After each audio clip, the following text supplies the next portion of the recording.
Hi, my name is Jennie. I'm 40 years old and a mum to two beautiful children, and my ex-husband is an alcoholic. I was first introduced to Renew Family Services through my ex-husband, who had put my name forward when he tried to seek help. I just want to tell you a bit about us to see if any of you can relate to our story. We were together for 19 years. Alcoholism has been with us for most of our relationship. At first we used to drink together. We were young and enjoying life. The first time I noticed the real problem was when he lost his job. He would still drink every day, big bottles of cheap cider and cans of beer. Alcohol became more important than paying our bills. I went along with it because I loved him and was still very young. When he finally got another job, our major argument started when he was working in the pub trade. He would come home drunk, or I would pick him up and he would be drunk. This continued even on his days off. He would just constantly drink. Gradually, it got to the point where he was hiding bottles and cans anywhere he could, even under my stepdaughter's bed. She would stay over occasionally on a weekend. I stopped going out with my friends, socialising, because on several occasions when she'd stayed over and I was out, she couldn't wake her dad up, and she became very frightened. She was only young at the time. I found myself lying and covering for him and his addiction. He had become a functioning alcoholic and denied he had a problem. Don't get me wrong, our relationship wasn't all doom and gloom. We had many happy times together too. But 10 years down the line, I'd had enough. I left him. I just couldn't cope any longer. This is the first time he admitted he had a problem and got help. He was told not to stop drinking, but to cut down slowly. I agreed to go back to him and help him. I would limit his alcohol, but somehow he still managed to hide bottles from me. One of the conditions of me going back was he was honest with me. If I found any more hidden alcohol, I would leave him. I did find more alcohol, but I didn't leave him, and he knew I wouldn't. He knew me. He knew how to manipulate me and all my insecurities.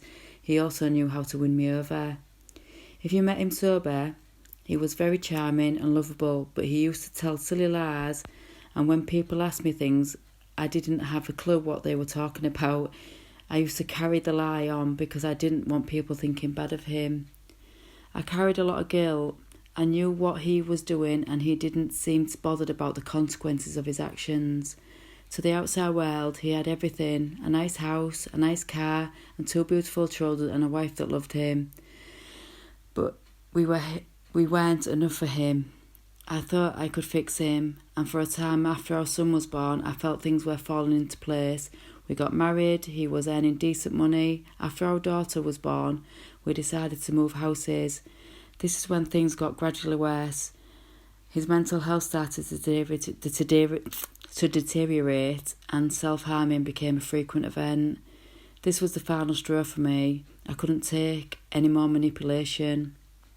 When I went for my first meeting with Renew Family Services, I remember thinking, I don't know why I'm here. I don't need help. I've never needed help.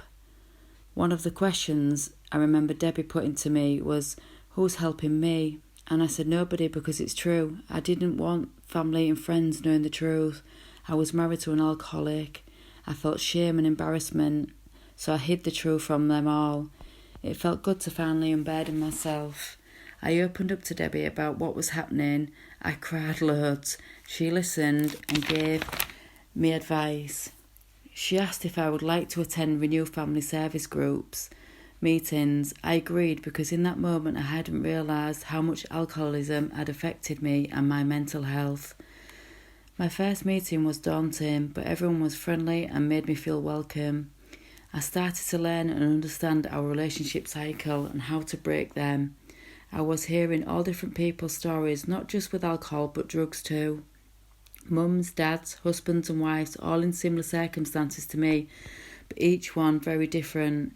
I started to become stronger and more confident and implemented changes into my way of thinking. My ex-husband didn't like me attending group. He could see me getting stronger and he didn't like it. I even gained the confidence to put in place a non-molestation order which prevents the constant texts, phone calls and showing up at our home drunk. I am so thankful to Renew Family Services. They've given me and my children a happy mummy and the confidence to move forward. Instead of living with what could or might have been, I know I can't help him or save him, only he can do that. I just want to say thank you, Renew, for everything you've done for me.